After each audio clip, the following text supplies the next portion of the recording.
श्री स्वामी समर्थ. नमस्कार सर्वांना.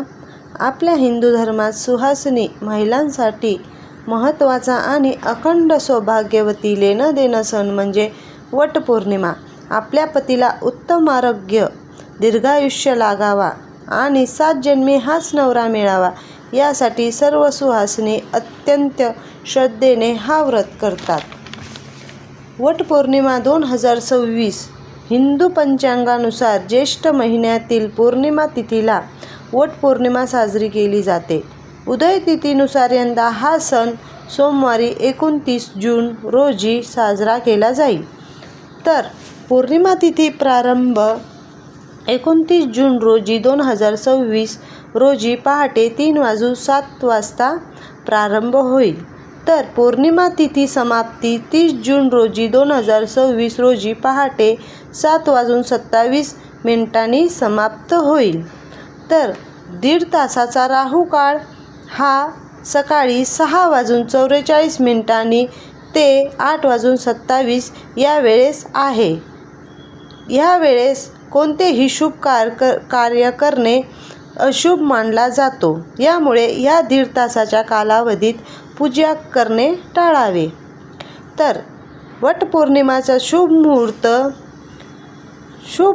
वेळ सकाळी 8 वाजून ते 10:40 दरम्यान आहे आणि शुभ अमृत मुहूर्त म्हणजे पहाटे 5:26 ते सकाळी 7:11 आहे.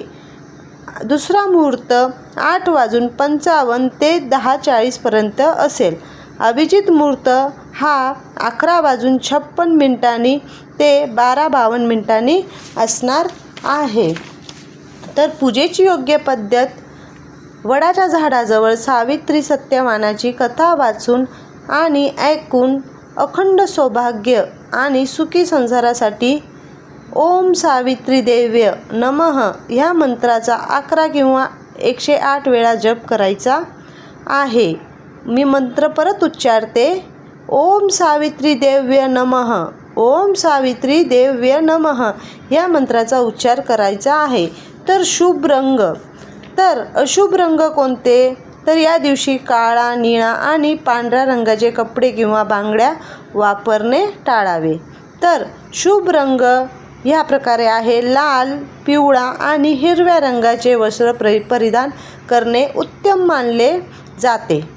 तर बांगड्या आणि साडी परिधान करायची असेल तर लाल, पिवळ्या आणि हिरव्या रंगाचे परिधान करावे. तर पूजाविधी कशी? पूजाविधी: वडाच्या झाडाजवळ किंवा घरात कुंडीत लावलेल्या वडाजवळ जाऊन जागा स्वच्छ करावी. झाडाच्या मुळापाशी खोडपाशी हळद कुंकू व्हावे आणि अक्षदा आणि फुले अर्पण करावीत.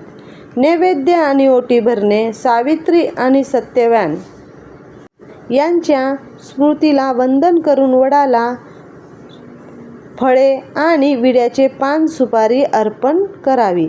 सुतात भिजवलेले आंबे किंवा पाण्याचा नैवेद्य दाखवा. त्यानंतर वडाची खण नारळाने ओटी भरावी. आणि प्रदक्षिणा: हातात पांढऱ्या सुतीचा धागा घेऊन वडाच्या झाडाला प्रदक्षिणा घालावी. प्रदक्षिणा घालताना तो धागा वडाच्या खोडाला गुंडाळायचा असतो. शास्त्रानुसार कमीत कमी 7 फेऱ्या किंवा इच्छेनुसार 108 फेऱ्या करावे. शेवटी निरंजनाने वडाला ओवाळून आरती करावी. मग इतर सुहासिनींना बांबूच्या सुपाच्या गहू, फळे देऊन ओटी भरणे आणि एकमेकींना सौभाग्यवती भव असा आशीर्वाद द्यावा. जेव्हा आपण ओटी भरतो तेव्हा प्रत्येक महिलांनी सौभाग्यवती भव असा आशीर्वाद देणे.